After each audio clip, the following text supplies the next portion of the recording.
Mga master, muli pong namigay ng allocation para sa PBB 2022 ang DBM at ngayong araw ang nabigyan po ng SARO or Special Allotment Release Order for PBB 2022. Ito pong National Fisheries Research and Development Institute na sakop ng Department of Agriculture.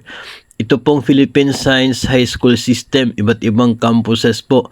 Mayroon na rin pong SARO ngayong araw, Caraga Region Campus, Soc-Sargen, Southern Mindanao Campus, Central Mindanao, Zamboanga Peninsula Region Campus, Eastern Visayas Campus.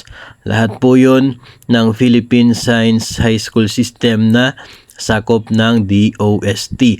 Maging ang Central Visayas Campus, Western Visayas, Bicol Region, Mimaropa Region, Calabarzon, Central Luzon. No, wag niyo pong isipin na sa DepEd po 'yun ha. Philippine Science High School System, no, na sakop po ng DOST.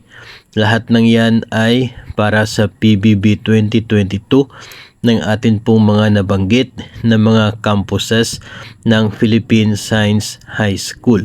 Meron pa rin po sa iba pang mga bahagi ng Pilipinas na meron din pong campus itong Philippine Science High School. Meron pong SARO ngayong araw. Ito pong mga campus na nakikita po sa Cagayan Valley, Cordillera Administrative Region, Ilocos Region at maging ito rin pong Office of the Executive Director sa Central Office ng Philippine Science High School. So ngayong araw po yun, kanila pong release ng allocation para sa kanila pong PBB 2022. Marami pa po mga nag-aabang na mayroon pong pondo mabigyan sana o kaya ay maging eligible para sa PBB 2022, pero so far ay parang paunti-unti pa lamang yung mga nabibigyan ng DBM. Meron na rin po ngayong araw, ito din pong sakop ng SUC, State University, ng Camarines Norte State College para sa 393 na eligible personnel nila sa PBB 2022. Nasa Camarines Norte State College po yun. Sakop ito ng state universities and colleges. Meron pang isang state university, state college, na meron din pong SARO ngayong araw. Dalawa pala ito. Ito pong University of Science and Technology of Southern Philippines, Claveria Campus, at University of Science and Technology of Southern Philippines, Cagayan de Oro Campus, na pareho po under ng State University and Colleges. So yun lamang po yung mga mayroon pong SARO ngayong araw para sa PBB 2022.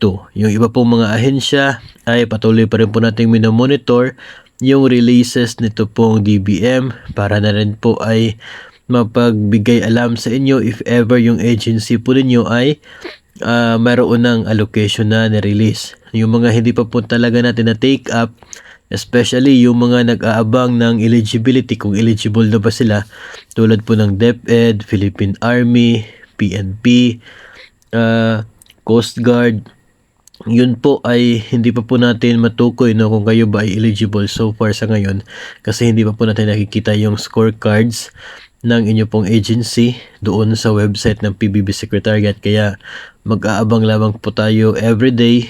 Baka sakaling eligible po yung agency, agad po nating i-inform kayo. So far sa ngayon, wala pa po kasing update, wala pang changes, kaya wala pa po tayong maibigay sa inyo na good news. So yun lamang po yung mga agencies na may SARO for today, April 2, 2024 para sa PBB 2022.